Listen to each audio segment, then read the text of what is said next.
السلام علیکم ورحمۃ اللہ وبرکاتہ۔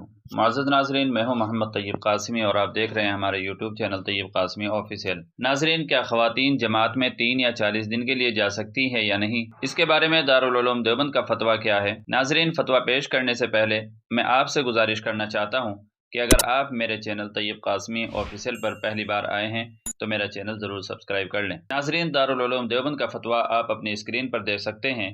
اس میں سوال کیا گیا ہے، کیا آج کل عورت جماعت میں پردے کے ساتھ اپنے محرم کے ساتھ 3 یا 40 دن کے لیے جا سکتی ہیں؟ براہ کرم قرآن و حدیث کی روشنی میں جواب دیں۔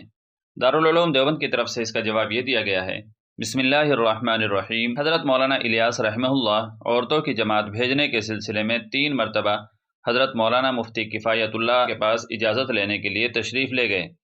حضرت مفتی صاحب نے ہر مرتبہ منع فرمایا اور اجازت نہیں دی، اس لیے حضرت مولانا الیاس رحمۃ اللہ علیہ نے کبھی مستورات کی جماعت نہیں بھیجی۔ زمانہ خیر القرون میں اس کی کوئی نظیر نہیں ملتی، فتنے کا شیوع ہے، اس لیے احتیاط کرنا ہی بہتر ہے۔ عورتوں کو چاہیے کہ وہ مقامی طور پر ہفتے میں 1-2 بار اجتماع کر کے دینی مذاکرہ کر لیا کریں، انشاءاللہ دینی ماحول پیدا ہو جائے گا۔ واللہ تعالی عالم۔ دارالفتاء دارالعلوم دیوبند۔